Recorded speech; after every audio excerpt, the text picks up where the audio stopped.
Hola, ¿cómo estamos? Todos aquí en Algarabiando. Estamos encantados de empezar un nuevo año con algarabía. Llenos de algarabía, llenos de palabras, de ideas, de curiosidades, de muchas cosas por aprender. Y ahora vamos a estar aquí en La Octava los sábados a las 8 de la noche. Tenemos aquí una cita los sábados a las 8 de la noche. Ya repetiremos los domingos, pero aquí nos pueden ver durante todo el año. Y este año que promete muchísimo porque no lo vamos a dejar que sea malo, va a estar lleno de algarabía. Y empecemos este programa, el primer programa del año, con pues muchísimas cosas, ¿eh? Vamos a tener muchísimas cosas. Vamos a hablar obviamente del chingonario, vamos a tener para amar el arte, va a venir Fernando con sus datos curiosos, va a venir Alejandra con el dato que siempre trae de Algarabía Niños, cosas muy interesantes, y Arturo con la ciencia. Hoy vamos a hablar de epónimos, vamos a hablar de chingaderas, vamos a tener un artículo muy interesante de la maleta mexicana y vamos a hablar sobre él y vamos a tener una mesa redonda con la cual se van a doblar de risa. Entonces, quédense con nosotros, esto es Algarabiando, no le cambien.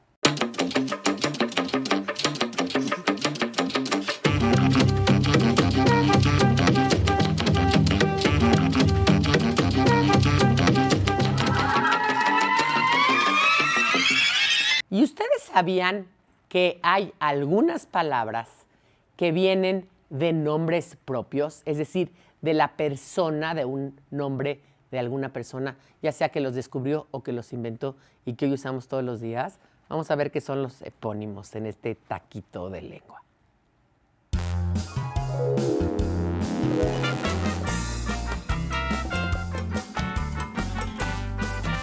Hay muchísimas palabras que utilizamos todos los días y que no sabemos o que desconocemos que son epónimos. ¿Qué es un epónimo?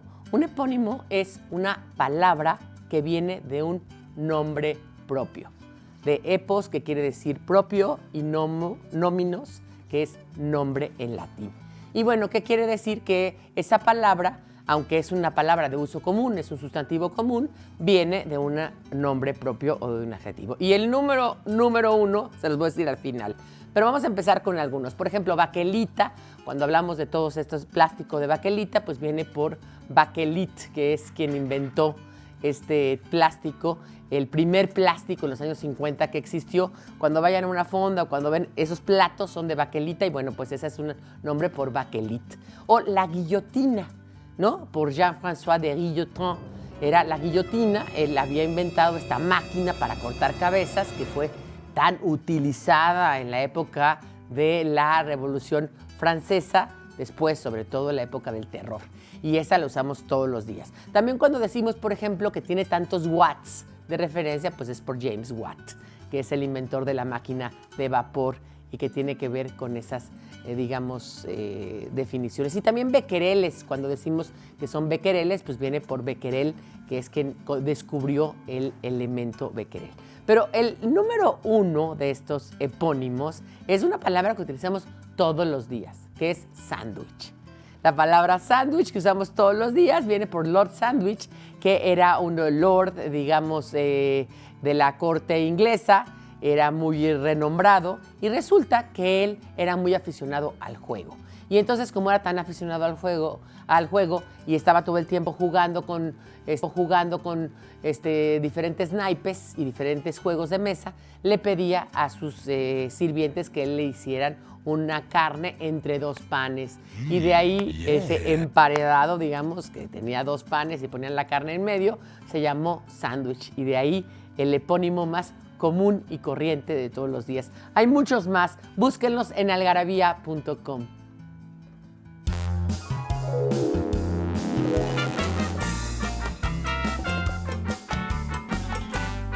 Todos los que hacemos algarabía y que llevamos casi 200 números y 20 años haciéndola, sabemos que la especialista en arte, la que realmente ama el arte, es Victoria García Yoli. Y hoy nos va a hablar de Caravaggio, nada más y nada menos de un cuadro súper representativo. ¿Quién fue Caravaggio? ¿Qué pintó? ¿Y por qué es tan importante? Les cuento que en el año 2014, el francés Marc Labarre halló olvidado en el ático de uno de sus clientes un cuadro único que se creía perdido. Se trata de un Caravaggio fechado en 1607. Judith y Holofernes había desaparecido en 1617. Sin embargo, se sabía de su existencia por una copia realizada por Louis Pinson, amigo y agente del autor. Tras años de estudio, se ha certificado que, en efecto, el cuadro es original y recientemente fue vendido al coleccionista J. Tomlinson Hill. Se estima que pagó por la obra maestra más de 170 millones de dólares. ¿Cómo ven? Y ya estamos aquí en esta entrevista en la cual me enorgullezco y le agradezco profundamente a mi tocaya, Pilar Jiménez, que es una especialista y biógrafa, creo que la biógrafa más importante de Sabines en México. Y bueno, yo creo que si es en México, es en el mundo, de este poeta tan importante. Pilar, gracias por haber venido. Muchas gracias, Pilar. Muchas gracias, tocaya, por la invitación. Por la invitación. Sí. Es muy amiga de toda la vida, la quiero muchísimo, pero además de eso la admiro y admiro lo que ha hecho. Ella ha publicado muchos textos y muchos libros sobre Sabines. Y bueno, y además pues es mi tocaya, imagínense. Siempre la felicito el 12 de octubre.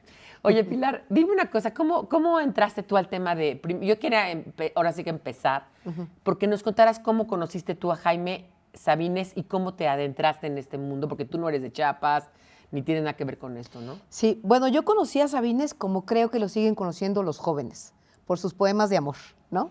Sí. Y bueno, escuché esos poemas de no es que muera de amor, muero de ti, amor. Por supuesto, los amorosos, ¿no? El amor es el silencio más fino, el más tembloroso. Y todos esos poemas que nos sabemos de memoria. Bueno, sí, yo me los sé de memoria. Sí, que nos los sabíamos de memoria y que han cumplido la función que quería Sabines, que después, bueno, años después me da cuenta, que es que la gente sepa de memoria los poemas, a veces sin saber quién los escribió, ¿no? Que esa es la función del poeta, ¿no? Entonces, bueno, yo lo conocí, digamos que en la secundaria, en la prepa, lo amé por los poemas de amor. Y ya cuando entré a estudiar periodismo, una de mis aspiraciones, yo me dedico al periodismo cultural, como tú sabes, Pilar, esa ha sido mi especialidad, aunque he hecho otro tipo de periodismo también. Pero sí, el periodismo cultural es importante. Es mi especialidad, sí, y sobre todo dentro del periodismo cultural, la entrevista. Entonces entré a un programa de Canal 11, Hoy en la Cultura, el primer noticiero cultural que hubo en este país, y ahí yo les dije a mis compañeros que eran mayores que yo quería entrevistar a Sabines, y me dijeron, uy, no, Sabines no da entrevistas, nosotros lo hemos intentado entrevistar y él nunca se deja. Yo dije, pues voy a intentarlo. Y justo fueron las elecciones del 86, cuando había todo este relajo en el país, y yo fui solamente a la Cámara de Diputados, era un estudiante de periodismo aún, y fui solamente para conocer al poeta, porque yo quería verlo, quería... sí, y además, bueno, ya había escuchado, ya había leído sobre Sabines, primero había conocido sus poemas sin saber quién era Jaime Sabines, pero en ese momento ya como estudiando periodismo yo ya sabía quién era el gran creador Jaime Sabines. Entonces fui a la Cámara de Diputados con la intención de acercarme a él, y él fue muy lindo, Pilar, cuando llegué, porque aquello era un bullicio, como siempre sigue siendo un bullicio la política mexicana. Y de pronto vi en medio de esa gran, enorme sala llena de diputados y de ruido y de escándalo y de periodistas, a un hombre muy alto con una plumita y un cuaderno anotando, parado, de pie. Y entonces era el poeta. Y yo me acerqué a él y le empecé a decir, oiga, es que yo lo admiro mucho y me encanta su poema de los amorosos. Y él me respondía, no, es que estos del PESUM, porque todavía existía el PESUM, están diciendo, y es que los del partido tal. Y yo le decía, no, pero cuando usted escribió Tarumba, ¿cómo hizo? Y él me decía, no, es que mira, estoy aquí anotando. Él anotaba en una listita todas las ofensas que les decía la oposición a los priistas. Él era de la Comisión de Cultura del PRI. Claro. Aunque no... Yo creo que Sabines no fue un político como tal, sino un poeta que fue, atendió de algún momento la política. Porque su familia era políticos, ¿no? Hay varias, Juan, ¿no? Sí, Juan, su hermano fue gobernador de Chiapas y él vino a suplir a un gobernador y ahí fue donde ellos, pero dice Sabines que bueno, Sabines de hecho estuvo en el partido de la oposición en algún momento, en el partido, ¿cómo se llama? No, en el partido... se me acaba de olvidar, en la oposición, en la izquierda. En la izquierda, era de la izquierda, porque dice que era De pronto todos... PT podría ser, todo o mundo PSUV. tenía que estar en algún partido, era como una cosa común estar dentro del partido. Era parte de la ¿Pero vida él de... todavía en Chiapas, viviendo en Comitán o en De dónde? niño, de niño, joven entraron, sí. porque pues era lo común que en el pueblo la gente entraba al partido. Y entonces, al Partido Comunista. Partido Llegó a ser Comunista, miembro del claro. Partido Comunista. PC. Y después, bueno, pues la gente se metía en el partido y no importaba. Era ser miembro del partido, no importaba qué partido, que entonces llegó a ser el PRI. Y entonces, él estando ahí, escribía todas las ofensas que le decían, y yo me acerqué a decirle, oiga, pues, que su poema, y me dijo, bueno, ¿y tú qué haces aquí? Yo tenía una acreditación de prensa, pues que solo te dejaban entrar si eras periodista de política. Le dije, no, pues, yo soy periodista de Canal 11, doy en la cultura, pero solo me metí aquí para conocerlo. Me dijo, ay, cabrona. Me dijo, o sea que violaste las reglas solo para conocer al poeta. Le dije, pues claro, yo lo quería conocer a usted. Entonces le pedí ahí una entrevista, quedamos de enviársela por fax. Todavía existía el fax, imagínate. Fax, claro. ¿Cómo olvidar el fax? Y entonces le mandé 27. Lo vimos nacer y lo vimos morir al fax. Exacto, exactamente. sí. Y le mandé las preguntas por fax, que eran 57, y me dijo, estás loca, ¿cómo te voy a contestar 57 preguntas? Las dejó en 17, me dio la cita en San Lázaro, y yo hice una pequeña trampa, le hice 27 preguntas, y así hice mi primera entrevista con él. Yo había leído un libro maravilloso de Mónica Mansur sobre la crítica de Jaime Sabines, donde hay textos de todos, de Octavio Paz, de José Emilio Pacheco, de Carlos Monsiváis, de traductores que habían interesado en la obra de Sabines. ¿Paz mismo? Mismo, sí, ha escrito, escribió sabía. dos veces ha escrito sobre... Yo pensé que había una enemistad increíble entre esos dos. Había una enemistad y una amistad. Digamos que había una enemistad más de Paz. No enemistad, sino Paz era un gran poeta, un gran intelectual, un gran hombre, pues nuestro único premio Nobel. No tenía el sabor que... nadie se aprendió un poema de Paz de memoria, pero creo. Era un poco envidiosillo, ¿no? Exacto. Quería solo brillar él, y entonces no le gustaba Sabines, porque Sabines, a pesar de Sabines, que no buscó el brillo ni destacar, brillaba. Entonces, creo que la enemistad más fuerte empieza en el 86, precisamente, que hay un festival muy grande en la Ciudad de México de poesía, donde vienen poetas nobeles de literatura de todo el mundo, y ahí lee Sabines, y ahí lee Paz, entre los invitados, y ahí Sabines llena el auditorio como ningún poeta. Es la primera vez que Sabines llena ese auditorio, que después llenará Bellas Artes y llenará la Sala de Nezahualcóyotl, y ahí Paz comenta a alguien cercano, porque bueno, yo he conocido un poco y le comenta a alguien cercano, mira, Sabines se trajo a todos sus paleros del partido, ¿no? Pero la gente ahí levantaba la mano y le decía, por favor, lea el poema del mayor Sabines. Y él decía, no, es que ya seleccioné, está en la página tal, le decía, ¿no? Exacto. Oye, sígueme contando ahorita, vamos a ir a un corte y volvemos para que nos siga contando algo tan interesante que nos está contando Pilar sobre el gran Sabines.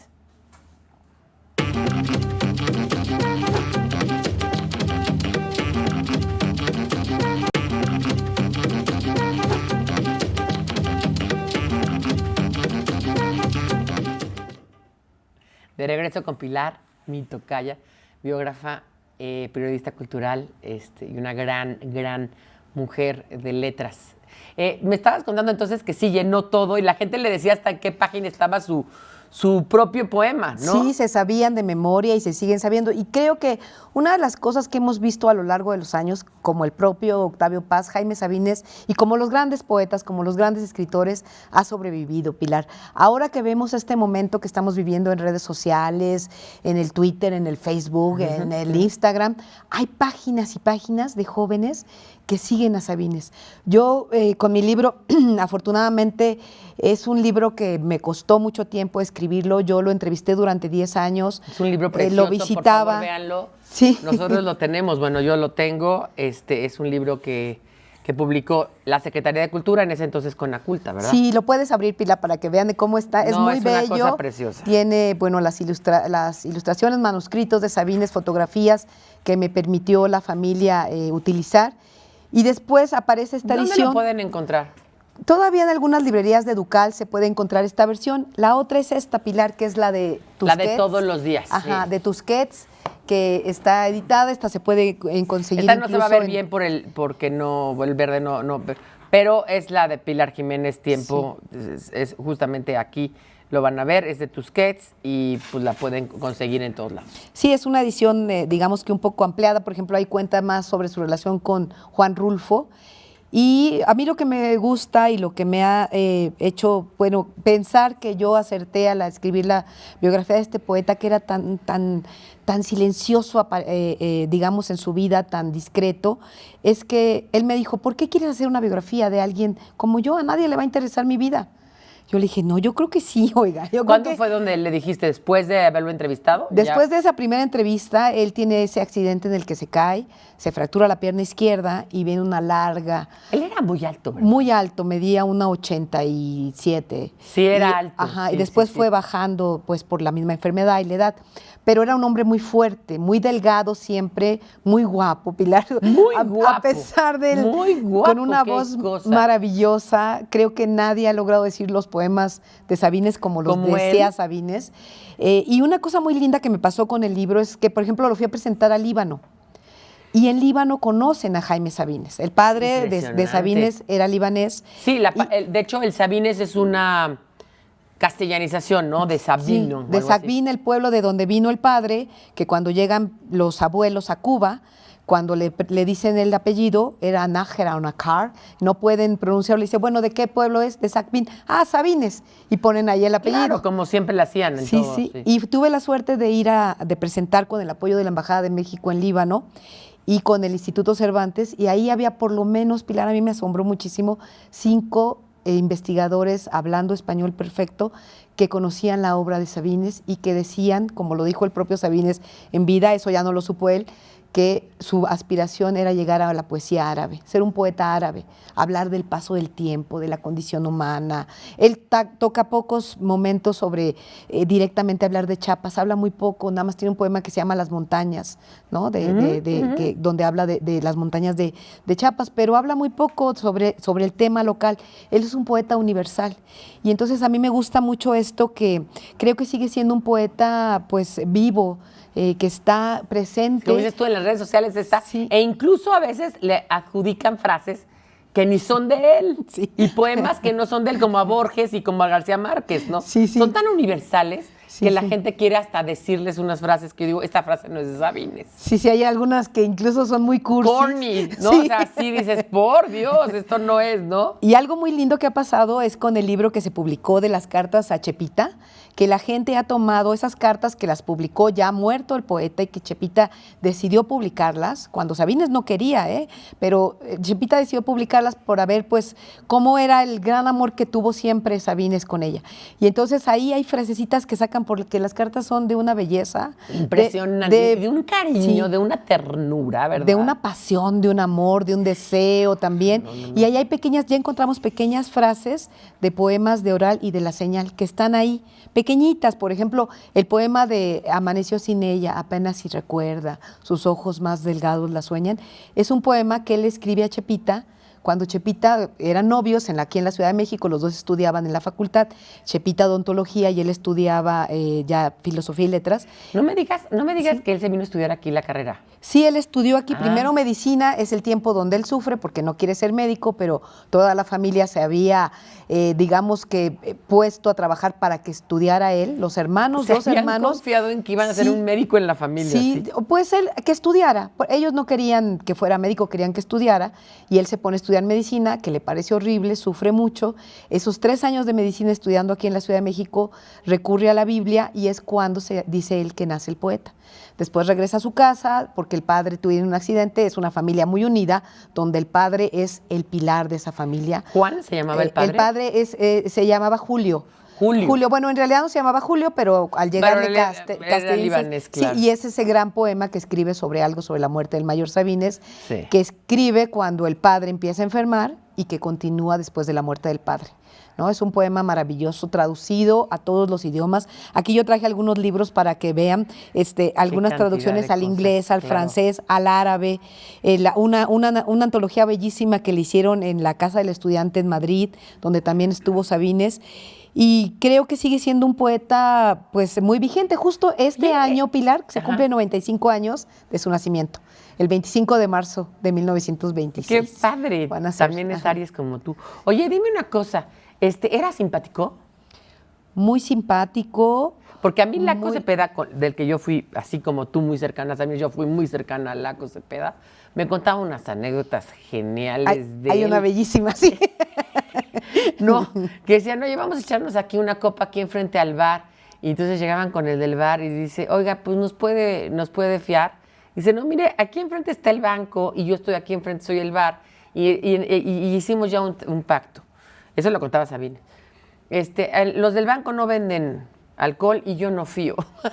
Yo no presto lana. Sí, era muy querido. Bueno, Laco, que además era un enorme conversador maravilloso, un cuentista. Se querían mucho. Se querían mucho, sí, sí. Sabines siempre lo quiso mucho y él a Sabines. También una enorme pérdida, la muerte de Heraclio Cepeda. Sí. Y su esposa, la maravillosa poeta Elba Macías. La vamos a invitar para que nos hable de él. Oye, ya se nos está acabando el tiempo. Es impresionante que no podamos decir nada de lo que tenemos que decir sobre Sabines, pero pueden comprar tus libros, ¿no, Pilar? Yo creo que los pueden tener a la mano. ¿Y dónde te pueden seguir a ti en redes sociales? Sí, ¿verdad? mira, yo tengo una página que se llama Sabines Apuntes para una biografía, como el libro, la primera edición. La segunda ya publicada en Tusquets es solo Sabines Apuntes Biográficos. Pueden comprar el libro en línea, también está en versión digital. Y también ahí está, mira, muy linda, Pilar, que es nada más hice yo el prólogo, pero es el único texto de Sabines que no fue poesía, Las Crónicas del Volcán, que es la erupción del volcán Chichonal cuando... Por la UNAM, publicada por UNAM. Que su hermano ya es gobernador y Sabines lo acompaña, y es una crónica bellísima, porque Sabines, me preguntaba si era simpático, era un hombre muy profundo, era como una luz. Hay un programa muy bello de Sabines donde dice alguien, es que era de esas personas que tienen una luz, que no puedes pasar al lado de él y no voltear a mirarlo. Era un filósofo, poeta, hablaba como tal, siempre había una palabra que nos reconfortaba. Y lo más maravilloso en estos tiempos, que creo que es lo que perdura y lo que él pidió y me pidió a mí en la biografía, es que la vida hay que vivirla. Y en estos tiempos creo que él nos deja una gran lección, Pilar. Sí. Muchas gracias por haber estado aquí, Pilar. Se nos acabó el tiempo, pero seguramente vas a estar otra vez.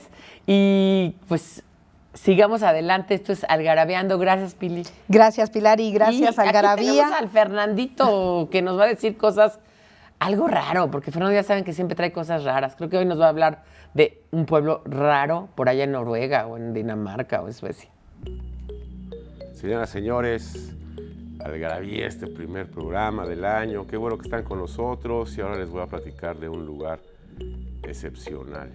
Excepcional por sus características geográficas. Fíjense, amigos, que ahorita estamos pasando frío. Ay, qué pinche frío hace en la ciudad. No, les voy a contar de un lugar donde sí se... Por cierto, ¿por qué siempre es el pinche frío y el puto calor? No lo sé. Nunca es el puto frío y el pinche calor, pero bueno, así es. Hay un lugar en Noruega que se llama Rjukan. Y este es un pueblito de aproximadamente 3,000 personas que está en un valle cerrado, con montañas alrededor de 2,000 metros de altura, que se fundó por un empresario que hacía fertilizantes y aprovechaba la cascada que cae en el valle para generar energía y cambiar cosas químicas para hacer fertilizantes. Bueno, pues en esta ciudad de Noruega, como en muchas ciudades de Noruega, o la mayoría, durante 6 meses no les pega el sol. Viven en la noche, nocturnos, porque están en invierno, pasan un frío de la fregada, pero cuando los otros 6 meses llegan, en el verano, el sol pega. Pero a este pobre pueblo, el sol no le pega, porque está rodeado de montañas. Entonces están en la oscuridad total durante todo el año. ¿Pero qué creen? Hay un hombre, Andersen, que se le ocurrió poner arriba de las montañas unos espejos gigantes, ¿sí? 3 espejos de 6 metros de altura. Unos espejos totototes que se controlan desde Alemania y con energía eólica y energía solar se mantienen en su temperatura normal por los extremos fríos que hace en Noruega, y estos se manejan desde Alemania, se van rotando cada 10 minutos para que la luz que pega arriba de estas montañas alrededor del valle se refleje hacia la plaza principal del pueblo, que le dicen la plaza del mercado. Entonces no crean que es una luz así como de Acapulco, un sol, es como un foco, digamos. Pero estos pobres hombres noruegos, mujeres noruegas, por lo menos durante algún tiempo tienen luz en la sala de su casa, o por lo menos en el mercado. Yo no sé si saldrán en bikini, en traje de baño y aprovechen la poca luz que tienen, pero por lo menos ven la luz del sol, aunque sea reflejada. Nos vemos la próxima. ¿Qué se dice antes? ¿Qué se dice después de la frase "y ahora me lo chingo"? ¿Cómo se utiliza esa palabra? Yo tenía una amiga que a su novio siempre estaba enojada con él y siempre decía "y ahora me lo chingo". Entonces vamos a platicar con Victoria y Victoria nos va a explicar con sus chingados y su lenguaje florido cómo utilizar esta preciosa frase. Ahora me lo chingo o me la chingo, expresión que se utiliza como respuesta a una acción que genera molestia y deseos de venganza, por lo que hasta el más mosquita muerte puede explotar de repente ante una injusticia o ante alguno de los llamados chingaqueditos y anunciar de esta manera su inconformidad. Por ejemplo, se la pasó haciendo mi vida de cuadritos queriéndome quitar mi puesto, pues ya me cansé, ahora me lo chingo. Creyó él muy cabrón que podría verle la cara a mi hermana, engañándola con otra. Ahora me lo chingo. ¿Cómo no?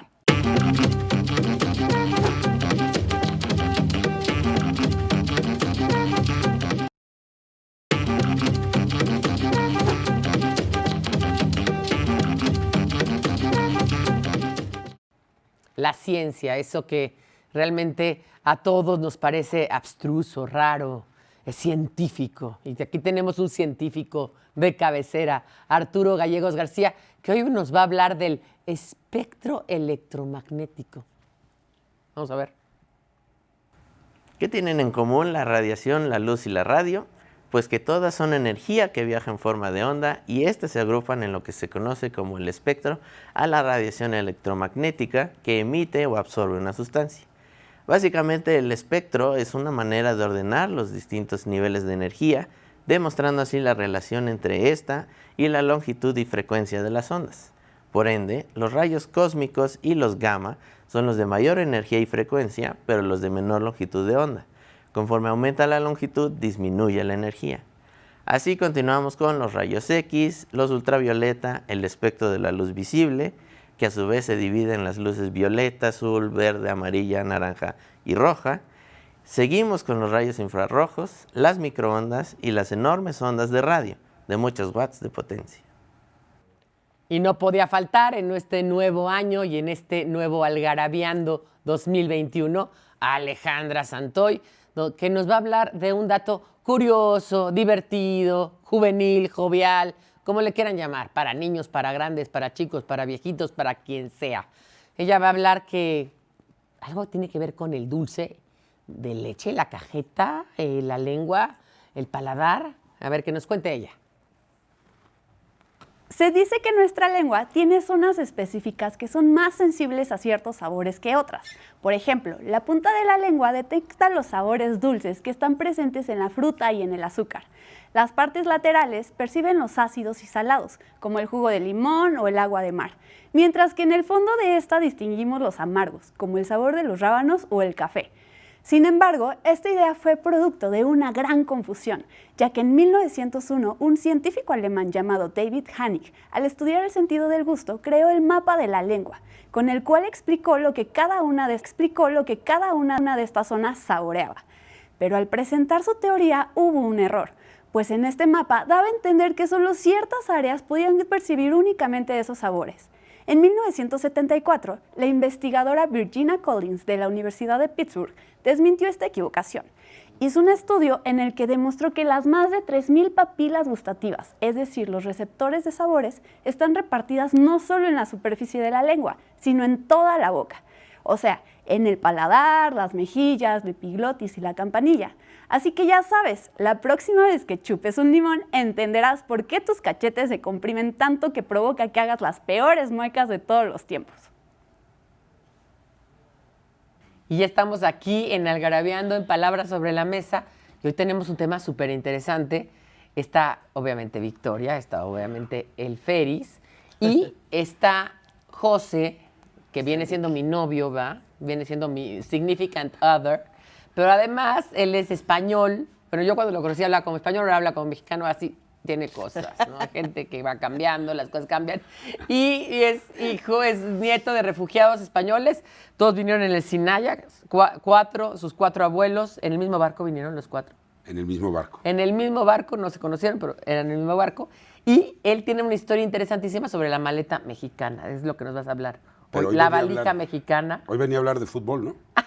No. ¿Quién ganó? Le ganaron al Barça, ¿no? Va como en octavo lugar en Mejor la liga, vamos ¿no? a hablar de la maleta. Ok, venga. Mejor entonces vamos a hablar de la maleta mexicana. Sí, de la maleta mexicana es una historia, que ¿Ahorita vas a hablar como mexicano o como español? Yo siempre he hablado como mexicano, soy orgullosísimamente mexicano, amo este país, me tiene preocupado. No, bueno, preocúpate. A mí, Sí. a mí me parece un tema interesantísimo porque estas de las petacas de Miguel y los Belices. No, es que tenemos una tradición muy grande de hacer maletas en Exactamente, México. sí, pero ¿No? creo que... Papetacas, las de Miguel. Las de Miguel. Las petacas, las de Miguel, pero estas no son... Estas se encontraron en una bolsa del Seguro Social después de mucho tiempo. Y es muy interesante porque es un trabajo periodístico bastante complejo. A ver, cuéntanos toda la historia. Sí. A ver, cuéntanos bien la Vamos historia. a empezar por El el principio. principio, ¿no? En 1995 aproximadamente, un publicista encuentra...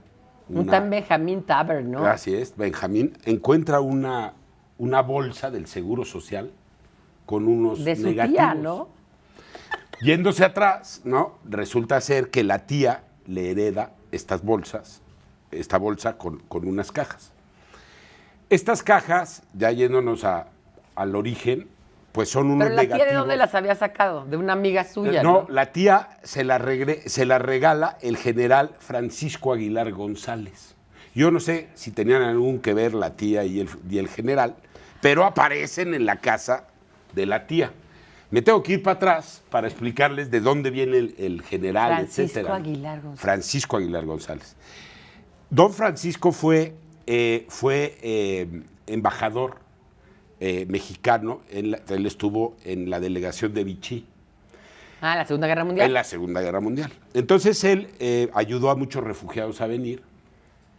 Y bueno, volviendo un poco a de dónde vienen las fotos, son fotos de la guerra. Son fotos de Robert Capa, Gerda Taro y David Seymour, ¿no?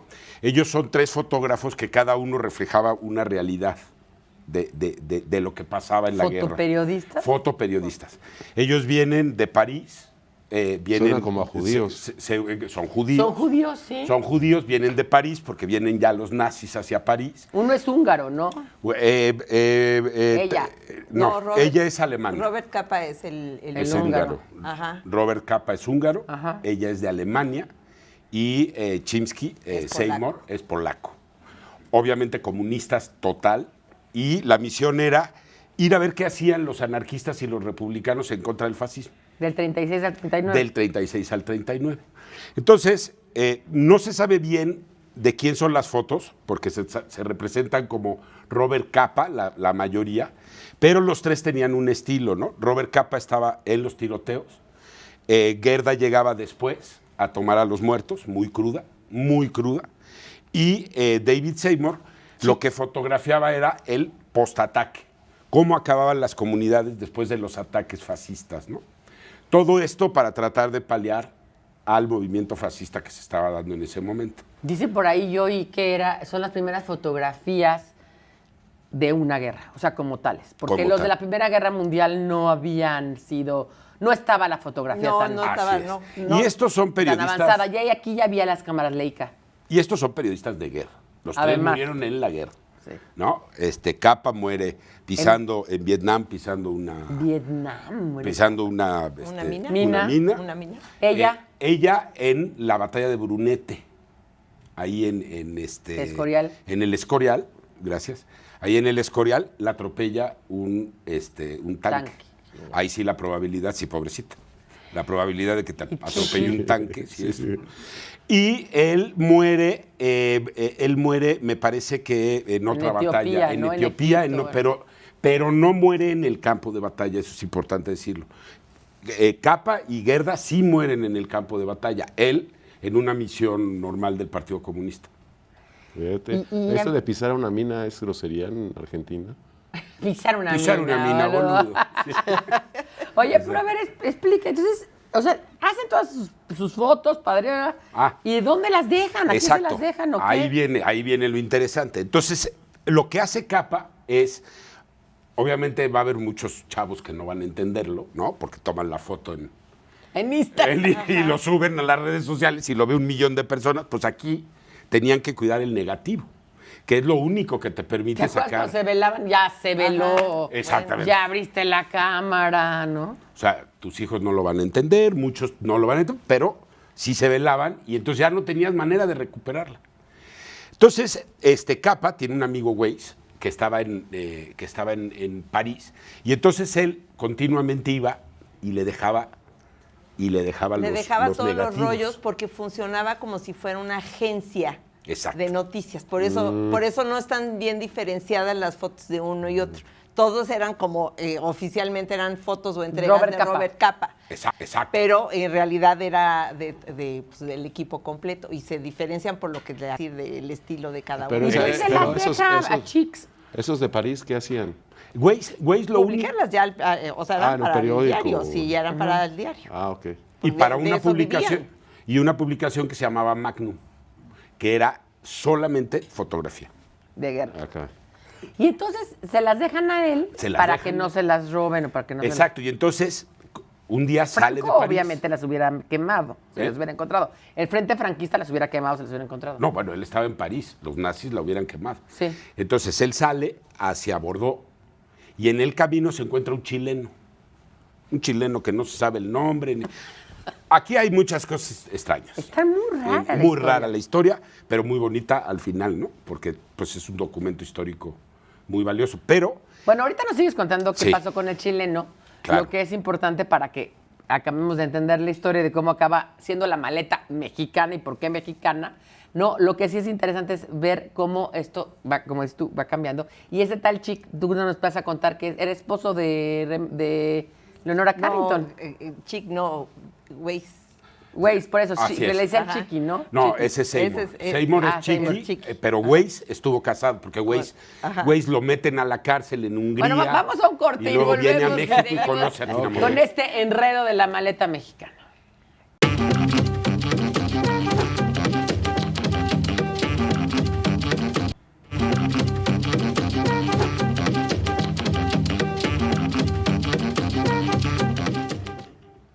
Pues sí, señoras y señores, hablando aquí de backpacks, de maletas y valijas.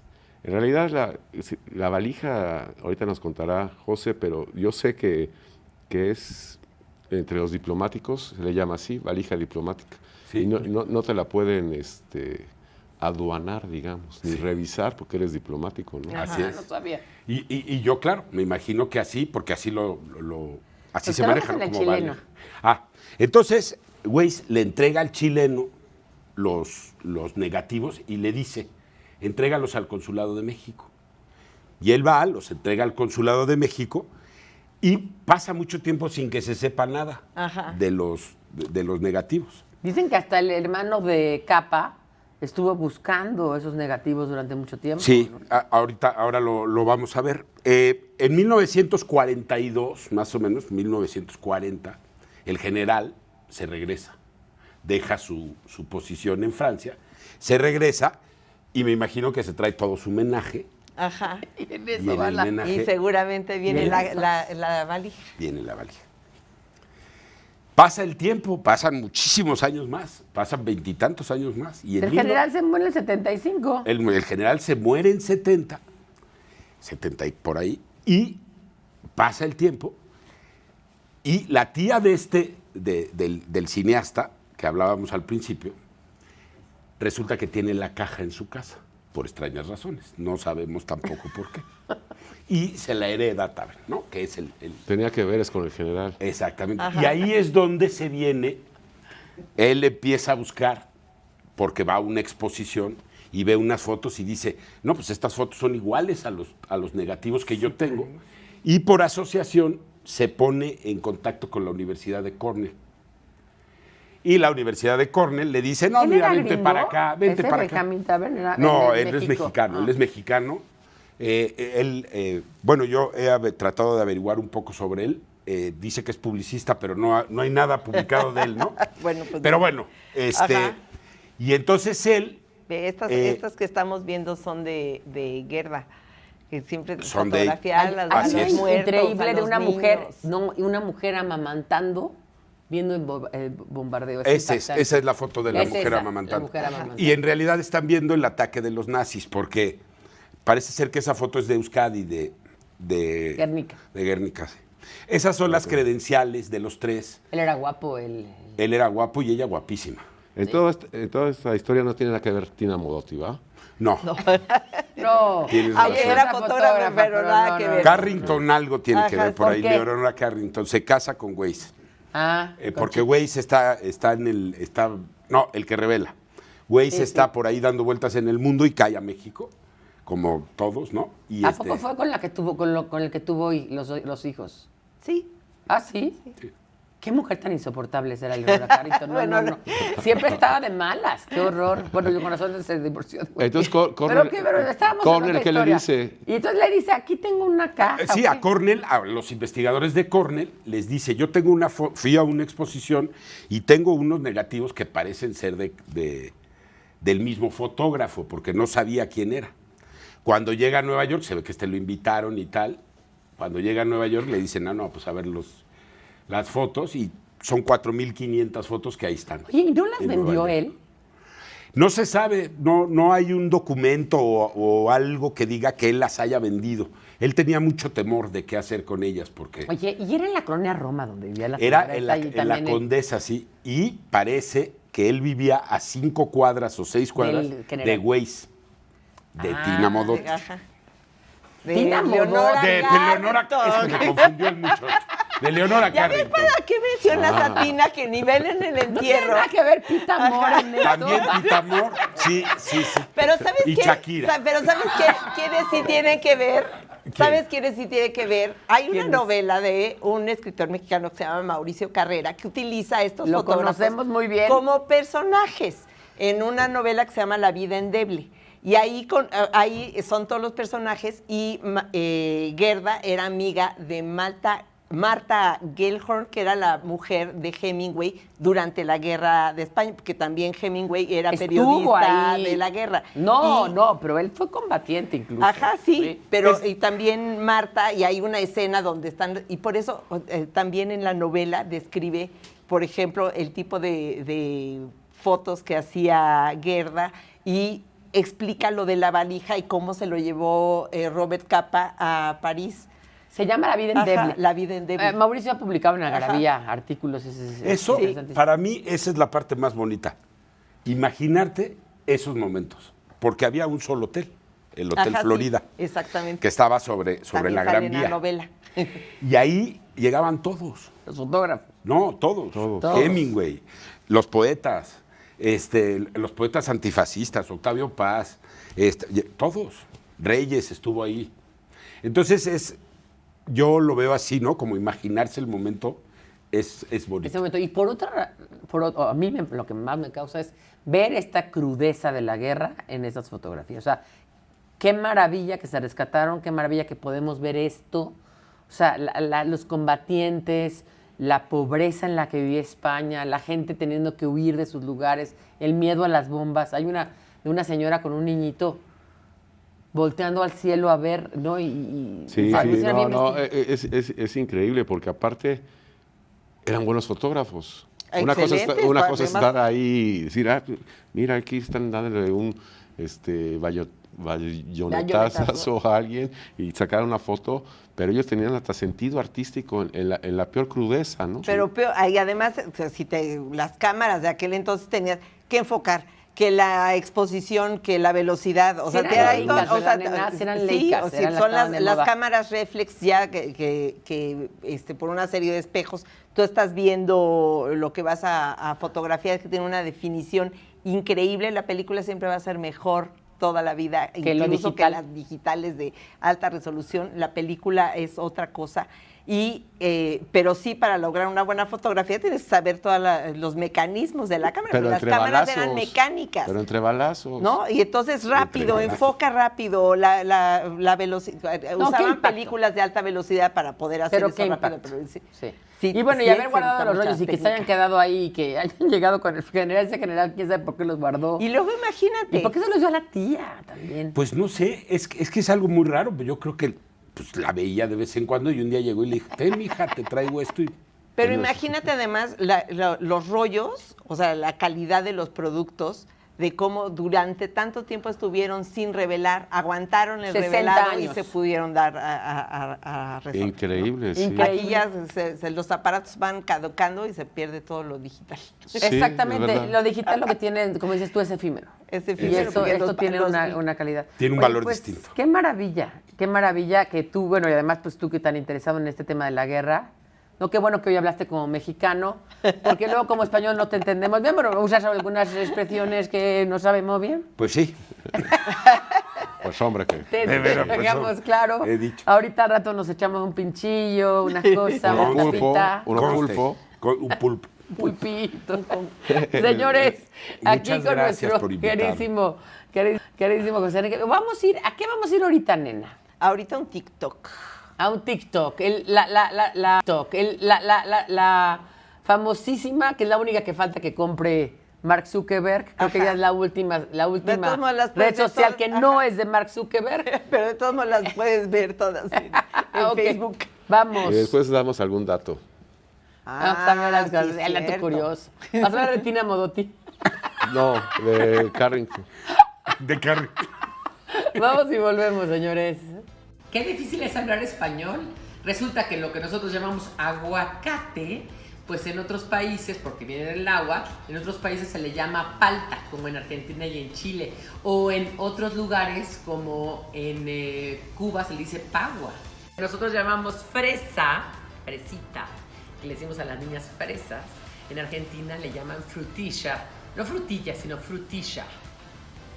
Lo que nosotros llamamos piña, como las piñas de una conífera, justamente por su forma, en otros países le llaman ananá, y justamente es en muchos países de Latinoamérica. Lo que nosotros llamamos plátano, ellos le llaman banana o banano, y dicen dulce de leche con banana, los argentinos, lo que nosotros diríamos plátano con cajeta. Señoras, finas damas, no puede faltar el dato inútil. El dato inútil que gusta tanto. ¿Es inútil o es curioso? No, es inútil.